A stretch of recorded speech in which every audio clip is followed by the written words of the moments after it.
Now let's get ready for our demo.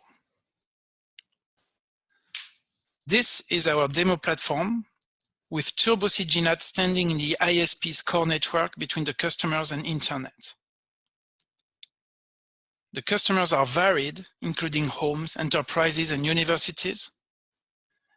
And the services they access can be web browsing, file servers, streaming, or cloud services, and more, resulting in millions of simultaneous connections. This is the addressing scheme for our demo. And we run Turbo CG NAT as a VM on 2 cores of a single-socket Xeon E5-2697 V2 CPU, and we use an Ixia XT80 traffic generator to simulate the customers and internet services.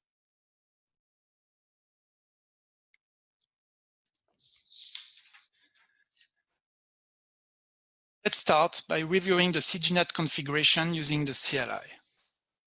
Using the showconfig command, we can dump the interfaces, showing 2 interfaces connected to the LAN, 2 connected to the WAN, and 1 for the management.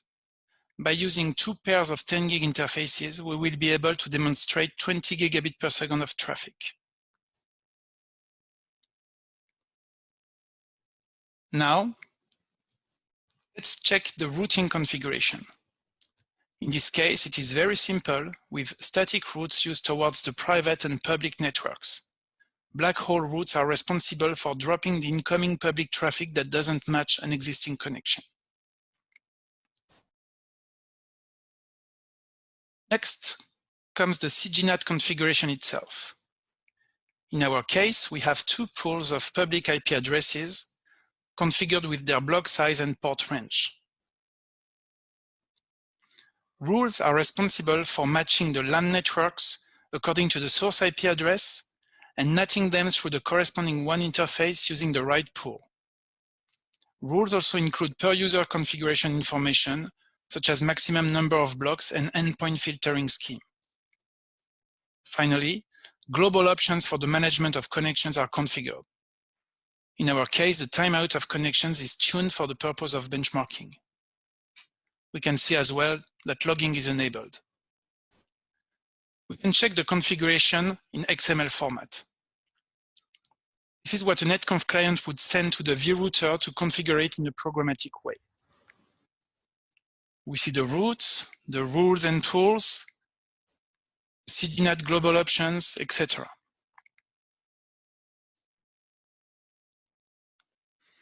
Now, let's switch to the Ixia traffic generator.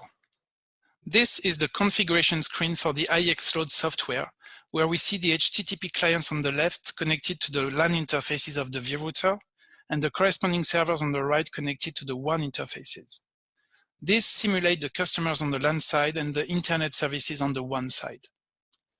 In this first test, we have configured the Ixia to reach 10 million connections and maximize the number of connections per second using a minimum HTTP page size of 1 byte. The Ixia starts by establishing connections at a fixed rate and then opens and closes connections continuously while transferring traffic to reach a maximum number of 370K connections per second with this 2 cores configuration. The throughput is not maximized in this case as we use a small page size.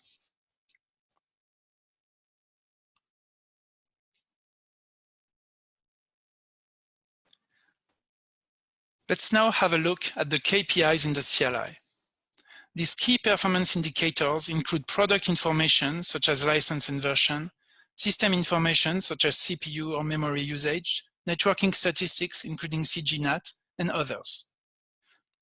These are streamed from the vRouter to an InfluxDB time series database.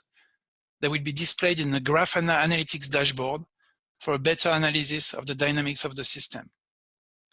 In the dashboard, we can see the CG NAT statistics evolve over time while the traffic is running. The CG NAT filling section includes information about the status of the CG NAT blocks, contracts, CPEs, and NAT session tables. The blocks and CPEs section shows the total number of blocks allocated and CPEs, their rate of creation, and possible allocation errors. The same information is displayed for actual sections or contracts in the section below. All these statistics are very useful to adapt the configuration of the system to the actual traffic and tune the total number of blocks per CPEs, the public IP pools, and the port ranges to minimize the number of public IP addresses used while maximizing the services offered to customers. Scrolling through the dashboard, we can see the throughput on the interfaces. It's quite low in this case as the goal was to maximize the CPS. And we can also see disk usage and process usage.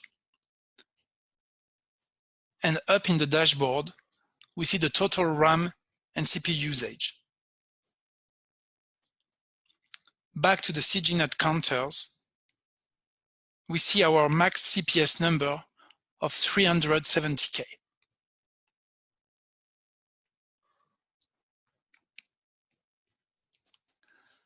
Let's now quickly switch to another Ixia throughput test. The Ixia is configured to reach 10 million connections per second, this time maximizing the throughput. Traffic is injected as soon as the 10 million connections are established using pages of 32 kilobytes. This results in a maximized throughput of 20 gigabit per second with our 2 cores configuration. During this test, the Grafana dashboard shows that the interfaces are running at wire speed on both the LAN and WAN sides.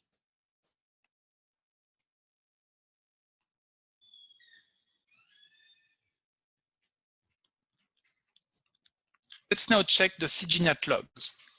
We can dump them from the CLI and see the new block allocations with the private IP address, public address in the pool, and port range. It is also possible to filter the output on a single IP address using the match feature of the CLI. However, the amount of logs available in the system is quickly limited by the disk space, and it is preferable to integrate the logs with a more complete logging framework. For this demo, we have integrated the vRouter with Logstash and Kibana from the Elastic Stack. We see the timestamp, the type of action, the private IP address, protocol, public IP address, and port range.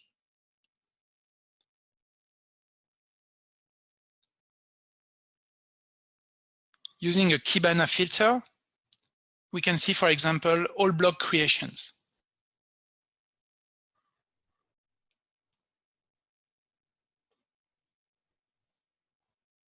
Another more advanced filter will give us the logs for a single IP address and port, which gives the corresponding private IP address in case the ISP gets a request from the authorities, for example.